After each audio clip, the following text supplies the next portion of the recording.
everyone, and welcome to our latest Cambly live session. Thank you guys for joining us again. To those of you here for the first time, my name is Daryl.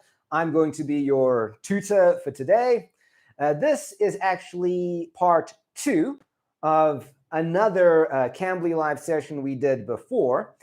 If you've missed the previous one, if you have missed any of the other Cambly live sessions or any of the other Cambly lessons, there are playlists in the Cambly channel. You can watch all of them. You can catch up. There's quite a lot there. So if you missed it, you can go back and check.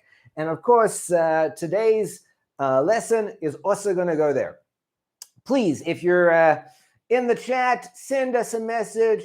Tell us hi. Tell us where you're from. We want to know how Cambly's reach is. I see some messages coming through already. We've got from Stacy, from Luann, from Pooja, Mina, Helena, Edward. Thank you guys for joining us today. I will explain a little bit about Cambly later on if you guys are new to Cambly. So stay tuned for that. And as always, I'm going to give you guys a discount code at the end of our session where you can get, I don't know, I think it's up to 36% off or something, but you have to check that out. Oh, I see some more messages. We've got Habiba, hello from Egypt. We've got Helena says she's from the Czech Republic. All right, thank you guys for joining us today.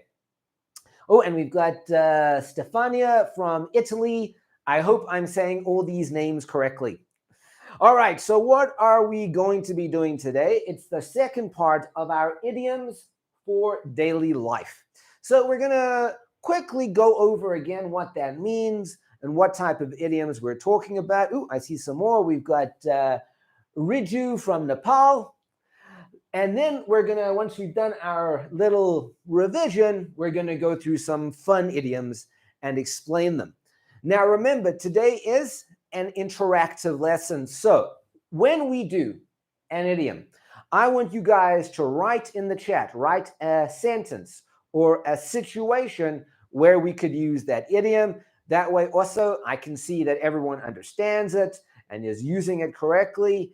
If you have any questions as we're going, send it in the chat. And if you have an idiom that you've heard before that confuses you, put it in the chat. Probably other people have had the same thing, and we can share it with everybody. All right, so let's start. So we're looking at idioms for daily life. So these are things that are very general that we can use a lot in our lives. Now, what I have done is I have put them into different categories. So, for example, the first category is social interaction. So you're talking to someone, you're interacting with someone, there's give or take. There are lots of idioms we can use to describe what is happening, whether it is good, whether it is bad. It could be with your family, it could be with friends, it could be with a teacher. So there are lots of situations where this can come up, our social interaction idioms. Then, obviously, a big part of social interaction is conflict. People argue, people don't agree, and we have a lot of idioms to describe those situations. And unfortunately, that happens a lot in life, right? We always kind of have to fight with other people, and people don't agree, and there's always conflict. Then we have emotional idioms. Again, I think these are very useful because we all have emotions. We all feel things inside, and we all need a way to describe what we're feeling. So a lot of emotional idioms are very useful in lots of situations. And then we have action idioms. So something happens, and you want to describe what is happening. We have the idioms to describe that in a fun way. And then we have events idioms. So a certain situation has happened, good or bad, and we have idioms to describe it.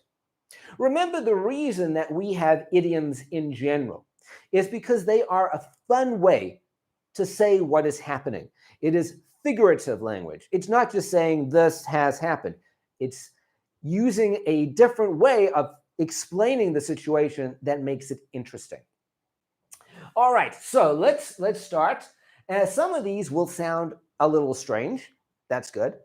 So the first one is don't cry over spilled milk. What I'm also going to do is try to draw a little picture to explain what's happening, and I'm going to put everything into the chat. I'm going to type it out so you guys see exactly what's happening in good handwriting, because my handwriting is not always the best, and obviously a font on the computer is perfect.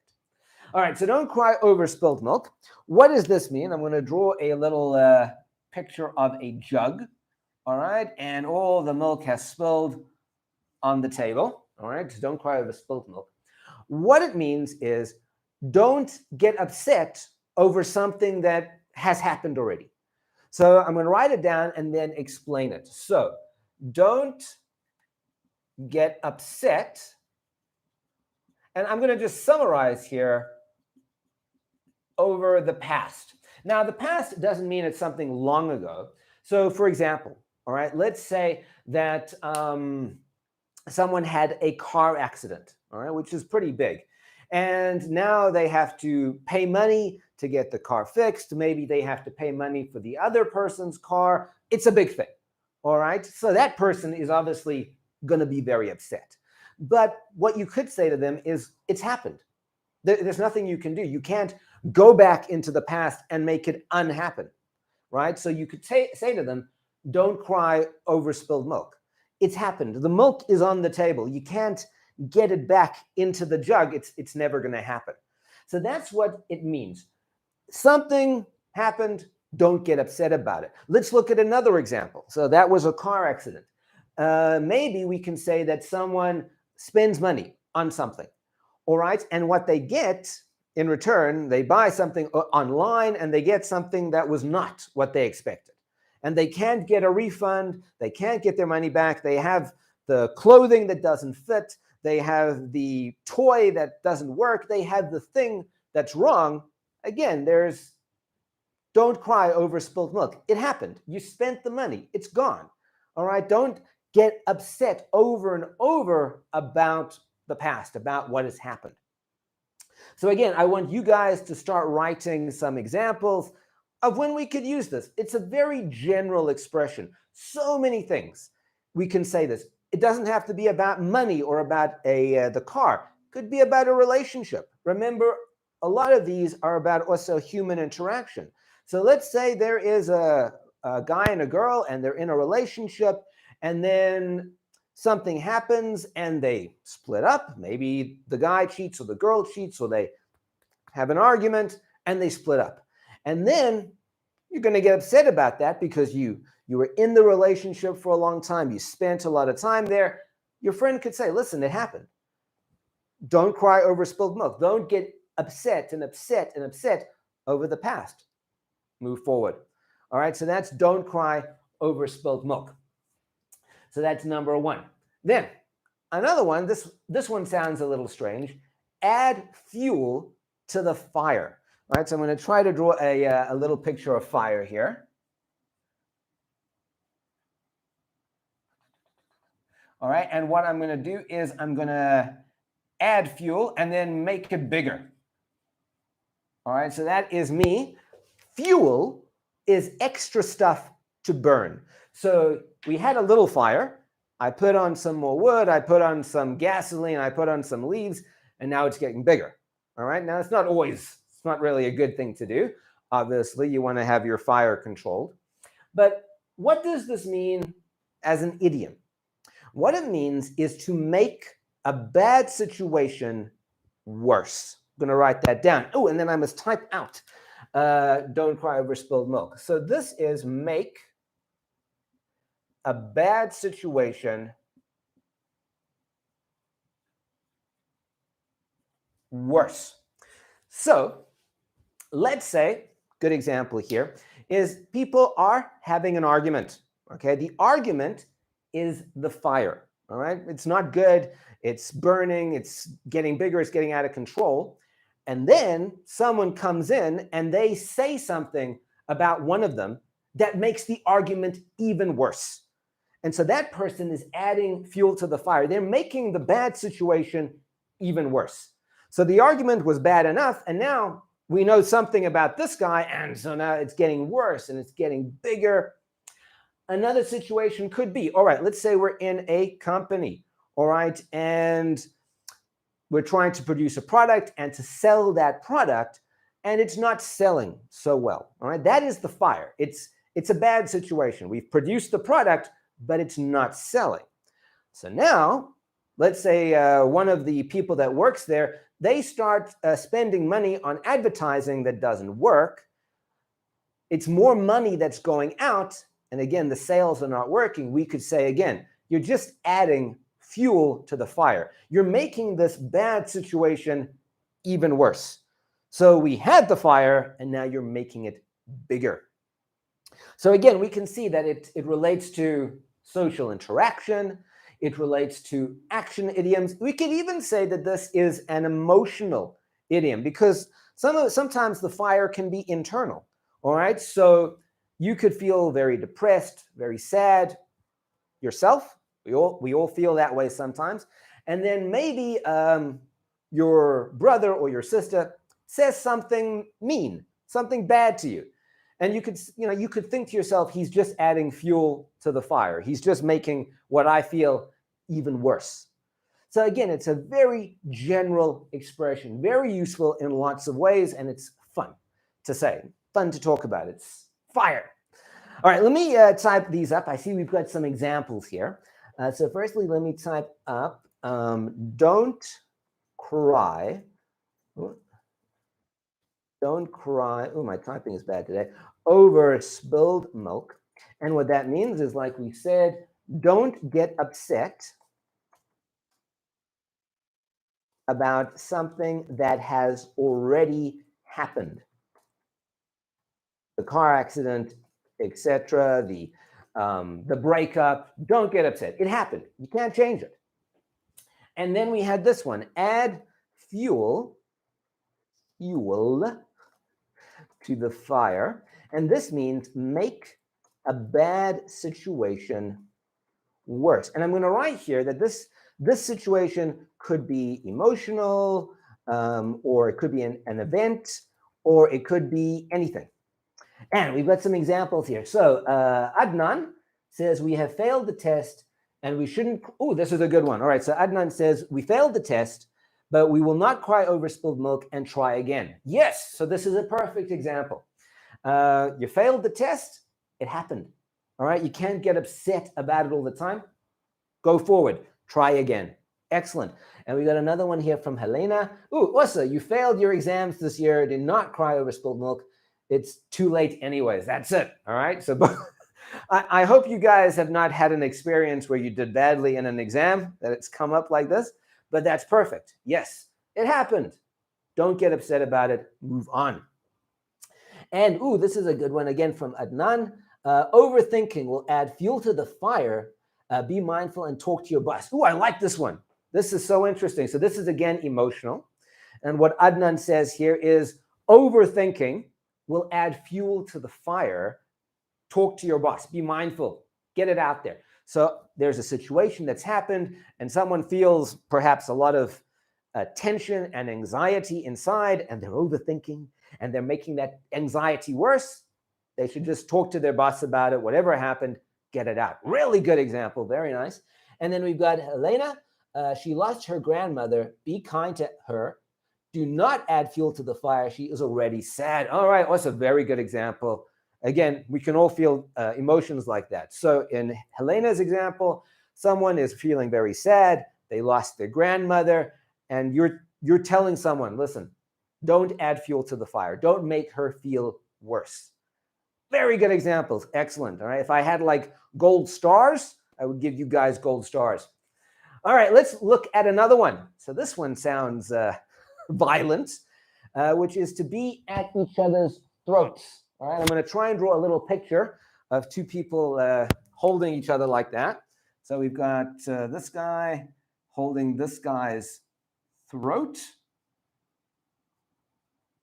all right, kind of like shaking him. It's a violent action to beat each other's throats.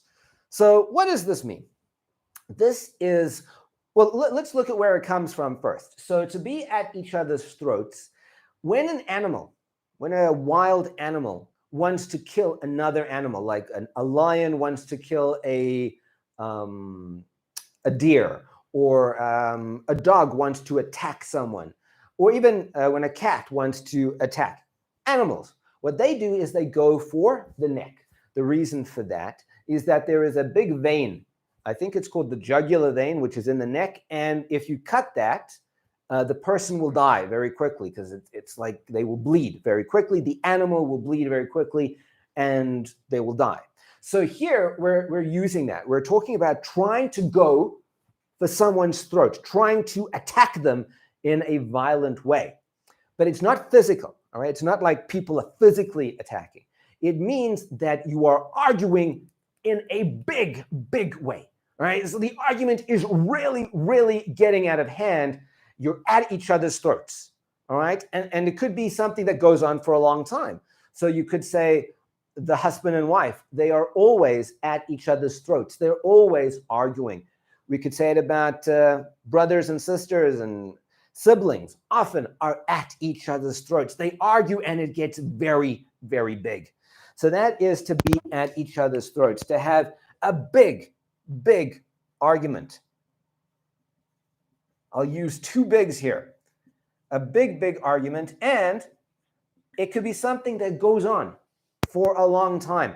So usually you can have this for a small argument. You can say, oh, they were at each other's throats. Argument got out of control. But for this one, we usually use it when something has been going on for a long time. So you could say, well, you know, my kids, they are always at each other's throats. They are always arguing. They are always fighting, because it goes on for a long time, like wild animals. So let me type that one. So at each other's throats. This means to have a big, big argument, and usually over a long period of time.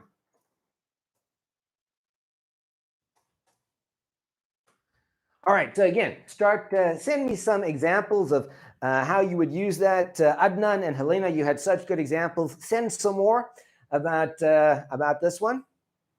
Maybe you can even relate this to your personal life. I'm sure there's been a situation where you've been arguing with someone or seen it in your family or in your friend group. Use that, and let's see some examples. All right, let's move on to another one, which is, again, it sounds weird. Get bent out of shape. So that is to bend.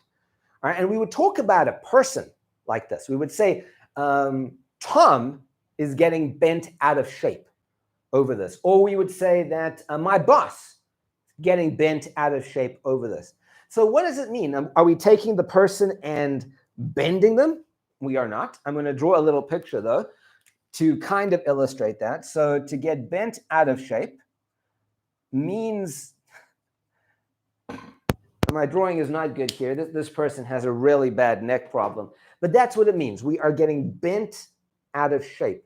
So what it really means is that whatever is happening, the other person does not like it. They are not agreeing with it. They may not be arguing about it. It doesn't have to be a big argument or a big fight, but they don't like this. They are getting bent out of shape. They may be putting up some obstacles, making it difficult.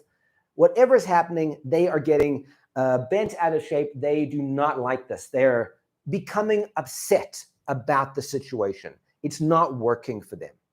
So getting bent out of shape means to become upset about something. So again, it is a very general one. We can use it for so many situations.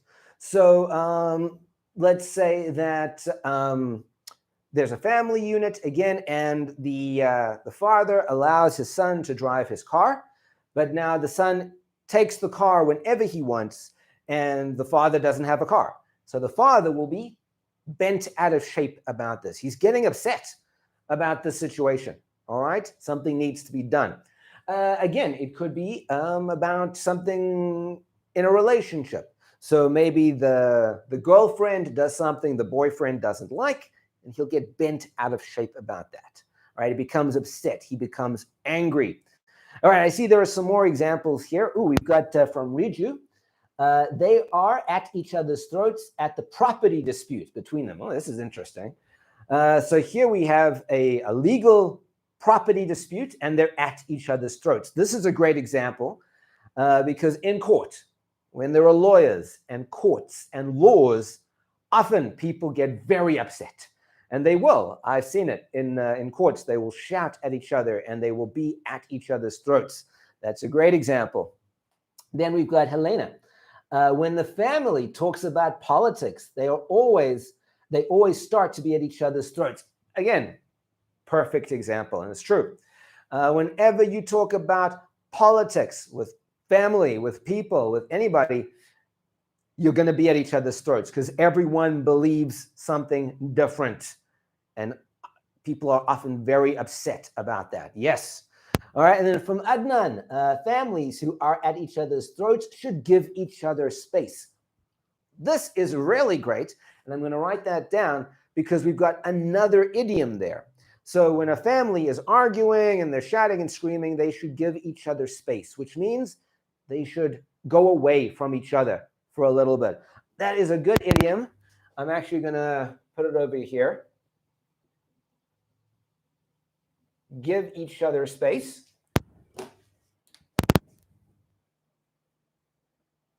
I'm going to just abbreviate to give some space. And that means to go away from each other. Separate for a little bit until you are not so angry. So very good example, and using another idiom, get some space, get away from each other, calm down. All right, I'm going to write all these up. And we got one more here from Edward.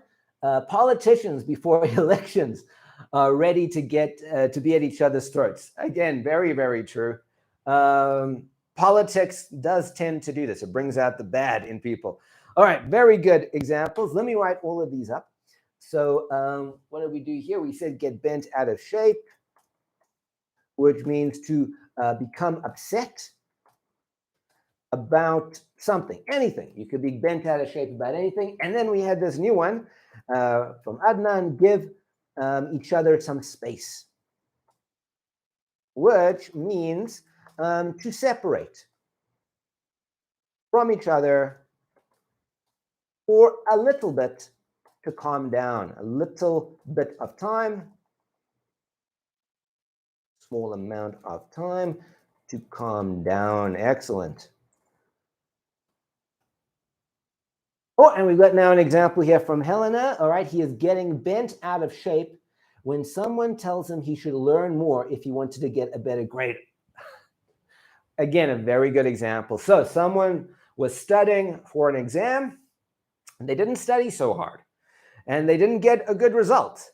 And now someone tells them, usually it's probably going to be their parent, that you should have studied more. And now they're going to get upset about that. So a perfect example, nice little story there. Thank you, Helena. And then we've got one more, and then we'll carry on. This is from Adnan. Life is more about giving some space to the problems being faced. Very nice. And I think it's true. Sometimes you overthink things in your head when you have a problem. Sometimes you need to take a break, take a step back from the problem, and then you can figure out a solution. Very good. All right, let's do another weird sounding one. So this one is have a chip on your shoulder. And it's not, a chip is usually like a French fry or a crisp, like a piece of food. Why would we put that on our shoulder? What are we talking about? So to have a chip on your shoulder means there is something that you've always been upset about. So this is a long-term upset. So someone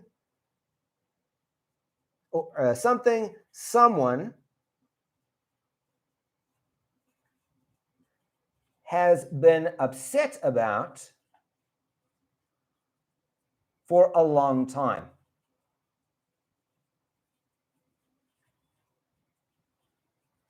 So someone has been upset about something for a long time. We would say he has a chip on his shoulder. So the important part here is the long time. This is not something that happens and it's a short amount of time. So a great example is we could say, let's say there are two friends. And the one friend, the family has a lot of money, and the other friend, the family does not have a lot of money. So the friend whose family does not have a lot of money, he sometimes gets upset about his friend and all the money that they have and all the things that they can do. We would say he has a chip on his shoulder about that because it's ongoing, goes on for a long time. He thinks about his friend a lot and how they can do whatever they want. He has a chip on his shoulder. And this actually makes me think of another idiom. I'm going to put it over here. Something completely different. Let me give myself some space. And this is to be a chip off the old block. So that sounds really weird. Be a chip off, and usually we say old block. So this, what does it mean? It means to be very similar to your parent or sometimes your teacher, but usually it's about being similar to your parent. So being similar to a parent. So for example, let's say that you have, let's use a mother and a daughter example here. So let's say, use a simple example, that they both like the same style of clothing. It could be that they both like dresses. It could be that they both like jeans, but they both like the same style of clothing. Very simple example. We could say she is a chip off the old block. In other words, she's just like her mother. She is the same. She likes the same things. She acts the same way. So this could be a good thing or a bad thing. So sometimes it's a good thing. You're saying, yeah, they're the same. The mother is great. The daughter is great. Sometimes it's a bad thing. You could say the mother is not so good. Sometimes the daughter is the same. So that is to be a chip off the old block, to be the same or similar as a parent. I see we've got some more examples here. Let me write these down first. So have a chip on your shoulder. So this is be upset about something for a long time. And then we had be a chip off the old block. And this means be similar to a parent or an authority figure. All right, let's see. What do we? Oh, we've got someone's joining us. Says hello. This is Ibtihal. Thanks for joining us today. And he says happy Eid to everybody. If you guys are celebrating, thank you for reminding me, Ibtihal. If you guys are celebrating Eid, I know you guys just had Ramadan. I hope it was a meaningful month and that you're going to celebrate or you do the rituals that mean something to you. All right, so what do we have here? We've got Adnan, do not get bent out of shape when being criticized for something you did. Yes, so don't get upset about it. If you did it, own up or take responsibility. Don't get bent out of shape. Excellent example. And another one from Adnan, do not have a chip on your shoulder. Move on and do something new. Always good advice. So don't be upset. Don't have that chip on your shoulder and be upset always about it. Sometimes it's in the past. You just have to move on. Perfect. And Ibtihal has an example for us. Don't have a chip on your shoulder. Study hard and get your aim. So maybe in that situation, the chip is that the other person, they have good grades. It's easy for them, right? They learn it easily. And you're upset about that. So the advice is don't have the chip on your shoulder about it. Work hard on your own stuff. And then we have Helena. He felt terrible jealousy when he looked at his boss's wife and car and house. He had a chip on his shoulder until he moved on. A very good example. Yes. All right. Often we feel jealousy about people at work and what they have. All right, I see some more examples. I'm going to come to them. I want to do a few more here. So another one, completely different now. We've done a lot of emotional-based idioms. Now I want to do one that is more about action or events. So we have break the bank. So what does that mean? Are we breaking the bank? Are we destroying the bank? This means to use a lot of money. So now we could use this for a positive thing or a negative thing. So we could say, I can't afford the car. That's going to break the bank. In other words, I don't have the money for that. I can't afford the car. In other words, I can't spend the money. It's going to use too much money. It's going to break the bank. Or this could be we could use this expression in a positive way. We could say, well, you know, the car, it's not a bad price. It's not going to break the bank. In other words, it's a good price. It's not going to be a lot of money. I can get the car. All right, so that's what break the bank means. Use a lot of money. So it's either going to use a lot of money or it's not going to use a lot of money. So that's break the bank. Oh, we've got someone else that's joining us. I see Rena says good morning. Thanks for joining us. But for anyone that's joining us right now, just remember that all the live sessions, they are recorded. They are in the playlist.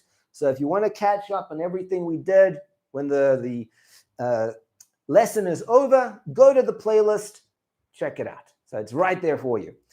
All right. And then we got some more examples. All right. So Adnan, my mother always tells me not to be a chip off the old block because I argue when watching television.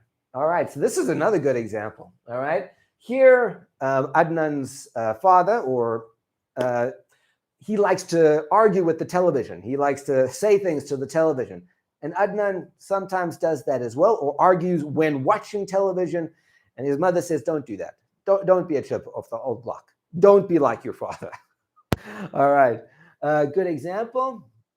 And Jeong Sung says, I've had a chip on my shoulder about my sister-in-law. All right. I hope that's not true. And if it is true, I hope you find a way to fix that. All right. Because you don't want to feel that way. But it's a good use of the expression for sure. Riju's given us a good one. Don't have a chip on your shoulder about your brother's success. Very good example. If someone is successful, especially a family member, don't get upset about it. Don't do that all the time. Get over it for sure. All right, let me just write up break the bank, and then I'll look at the other examples here. Break the bank. So this means use a lot of money. And we've got some examples already about it. All right. So we've got from Ibtihal, unless you break the bank, you will not get it. It's a good example. All right. Let's go back to our car. So I'm speaking with my friend about the expensive car. And he says, listen, unless you break the bank, you can't get it. So unless you use a lot of money, not going to happen. Adnan, the deal would have broken the bank. So I changed my mind and decided not to buy the car. Very good example. Yes. So it would use too much money. Not going to do it. Excellent. Riju, buying this property is not going to break my bank. Excellent. Again, you can afford it. You can get the property. It's not going to use too much money. And then we've got Helena. He was not sure if he should buy new shoes until his mother told him you can buy it. It's not going to break the bank. All right. Excellent. Very good example there. So the shoes are not going to use a lot of money, or the mother is okay with you spending that money, and she says it's not going to break the bank. And who doesn't like to buy a new pair of shoes, right? All right, let's look at another one. Sounds, again, very, very strange. Ace in the hole. Now, this one is really more of a positive thing, all right? We have to have some positive idioms as well. We've had so many things that are about anger and negativity. So ace in the hole is a secret advantage or a secret thing. We're going to check my spelling there. Advantage.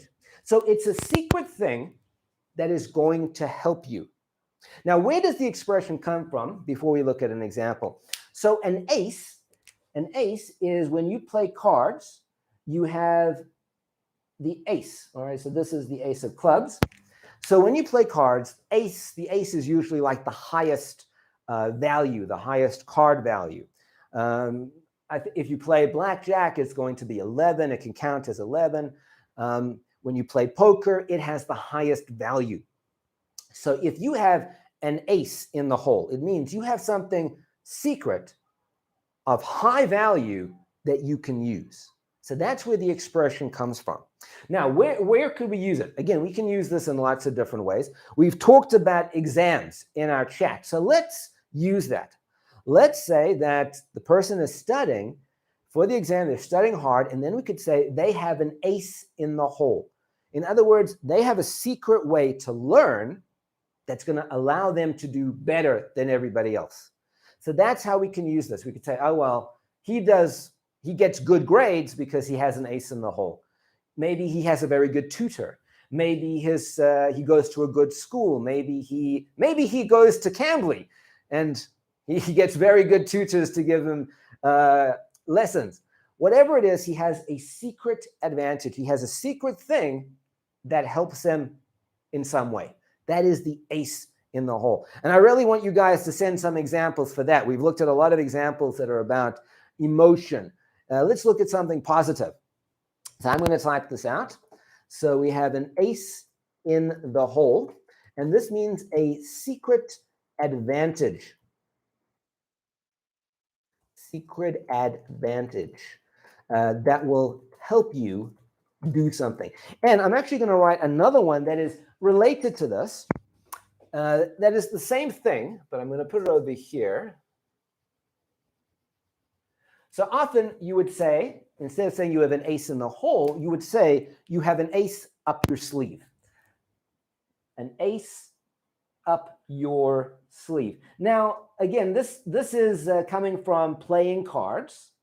So you are playing cards, and when you say you have an ace up your sleeve, it actually means that you're cheating. It means you've got like an ace hidden here. You're going to take it out and use it and win. But it means the same thing. It means that you have a secret advantage. You have a secret thing that other people don't have that's going to help you win. It's an ace up your sleeve. So let me write that one down as well. So an ace up your sleeve. It also means something secret to help you. All right, let's see what we've got. Some examples here already. If I had to break the bank, I will help poor people. Well, I think that's very noble. That's a great thing to do. So yeah, if you have to spend some of your own money to help poor people, if we all did that, I think the world would be a better place, right? We should all do that. Then John Sung, I broke the bank when I went to New York. Yen was extremely cheap. All right, so I think here we can use this example. We can say that when you travel, sometimes you break the bank. Sometimes traveling can be very expensive. It uses a lot of money. So that's a good example. And here we've got Ibtihal using one of our other idioms from our other lesson. He says, if I break the bank, I will go out and turn the city red or paint the town red. So Ibtihal is going to go have a good time. He's going to go party and have fun, and he is just going to use whatever he needs to do that. And why not, right? You only live once, which is another expression. I should write that one up. All right, I'm going to write that up. You only live once. It's another idiom that we have. You only live once. And so what that expression means is have fun, be positive, do good things, and don't worry about the past, right? Because you only get one life, right? You only have one life. You should make it as good as possible. So that's what it means. You only live once. Make life the best it can be in whatever way. That could be so many different things. It could be having fun. It could be achieving a goal. It could be getting over the past. You only live once. Make life the best, all right? So we got that from Ibtihal. Excellent. And Young-sun is giving us an example of when he went to New York. He said a bottle of water was $3. So yeah, I think that's quite expensive, actually. Helena, be careful what you are going to tell them. They can have an ace in the hole. So here, Helena says, don't tell them something because they could use that. They could take that, they could keep it, and then use it against you as their ace in the hole. And Adnan says, never say ace in the hole while being in the office among your fellow employees. So here, I think what Adnan is saying is don't tell other people about what you have. So we could change this example a little bit, and we could say, don't tell other people about your ace in the hole. I think Helena is saying the same kind of thing. And it's true. If you have a secret, if you have something secret that other people don't know about, I would feel the same way. Don't tell other people about the ace in the hole. It's yours. It's your secret. All right. Very, very good. And then we've got already some more here. So Riju says he has won the competition. I think he must have an ace in the hole about it. So yes, he won. He must have a secret. He must be doing something secret that we don't know about. And we've got here, Adnan, I had an ace in my sleeve while being interviewed and got selected. Ooh, good example. So Adnan, he had prepared. He had a secret. So when he was being interviewed, he knew what to say. He knew what to do. Perfect. All right. And here we got some more. Ooh. Luan, I've seen ace upon your sleeve a lot in American Idol when talking about the contestants bringing something new to their performances. That's totally possible. I have not watched a lot of American Idol, but yes, so that's what it means. They have something secret, something special that they're bringing into the performance that they're going to use to try to win. So thank you, Luan, for bringing that up. And we have Edward who says his ace in the hole is Cambly. All right, and I hope we are the ace up the sleeve and the ace in the hole for all of you guys. All right, I'm gonna look at one more, then we're gonna do our final one here.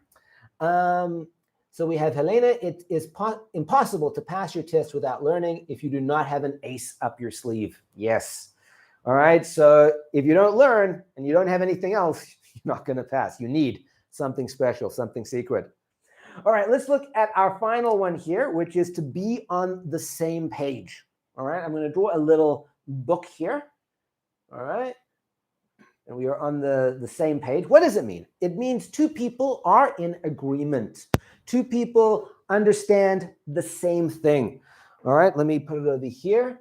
So people agree. Very, very simple way to put it. People agree. Well, so that's a nice positive one to end off on, right? Because we've looked at a lot of negative ones. So people agree.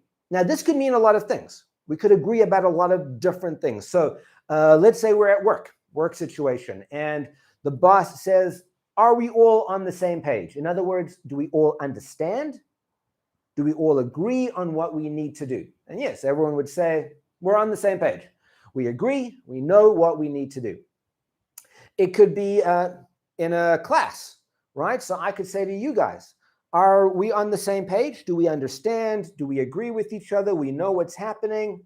We are on the same page. All right. And it could even be in a more of an emotional relationship situation. So let's say, let's go back to our boyfriend and girlfriend, and the girlfriend was doing something that was making the boyfriend get bent out of shape. So now they talk about it. All right. And now they're on the same page. Now they understand what needs to be done, and they're ready to move forward. So that is our final one there. Let me type it up. So be on the same page, which is to agree and understand each other. Well, I see there's a lot of examples here already. Great.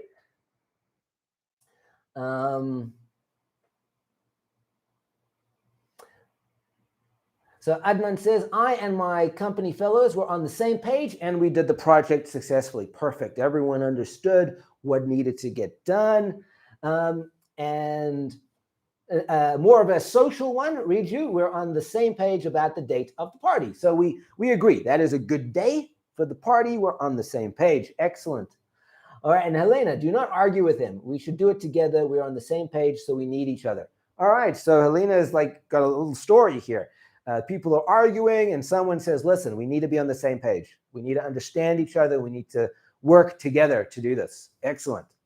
Remember, if you guys have any questions that don't relate specifically to idioms about Cambly, you can always send messages to the Cambly support, to the Cambly help. They're going to answer any questions you have about Cambly. All right. Oh, and I've got one more here. Yes. Oh, someone's asking, is it like empathy? So it's a good question. It's a good question, and this is from Pure Care. I don't know if that's your name.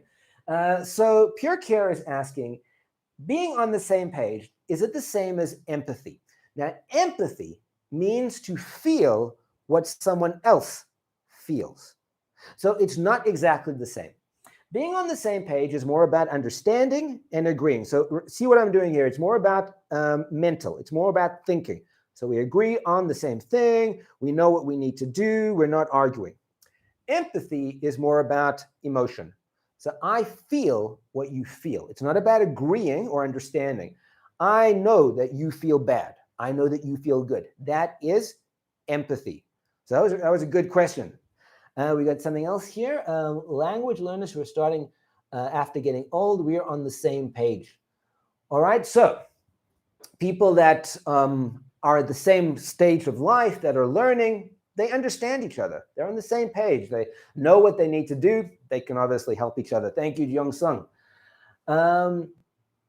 So Youssef has asked a question. Like I said, Youssef, I can't give you advice about developing your English. I'm not sure what you need. Today's lesson is about idioms, but if you have any questions, send them to the Cambly support and they're going to help you. I promise. All right, and we're going to look at a couple more here, read you. What is the difference between idioms and phrases? Okay, it's a good question. It's a good question. So idioms, like we can see here, are figurative. They are different, unique ways to say something. A phrase is just a set of words. So a phrase doesn't have any special meaning. It's a part of speech. The idiom has a deeper meaning. So there you go. A phrase, just a part of a sentence. An idiom has a deeper meaning. It means something. All right. Oh, and here Ibtihal has given us, you will not understand, you are not on the same page. So that's using it in a negative way, which is true. Sometimes you can do that. And we have Edward, I should be on the same page with my wife to be happy. I think that is very good advice for everybody. All right. If you want to have a happy life, be on the same page as your partner. Whoever your partner is, be on the same page. All right. I want to thank you guys for joining us today, giving so many great examples. I said to you, I would give you a special discount code. So let me write it down here. So remember, you can get, I think it's up to 36% off. You use Go Live as your discount code. And quickly, if you guys are joining us for the first time, I will say very, very briefly what Cambly is. So Cambly is a great web-based and app-based platform where you can get one-on-one lessons with tutors like me in whatever you need. So if you want to learn parts of speech to expand the way you express yourself, if you want to work towards exams, we've talked a lot about exams today. If you want to just work on your conversation, you're going to find tutors on Cambly that can help you with that. And if you use the code, you're going to get a discount, so go use it. If you joined us late, remember, go to the Cambly playlist. You're going to find all of the, did I put be on the same page as well? Yes. All right. You're going to find everything, all the Cambly Live lessons on the playlist. Go check it out. All right. And I'm going to say a final thank you to everyone. I see lots of hand waving. So thank you for joining us. Join us again for another Cambly Live session, and we'll see you soon. Bye for now.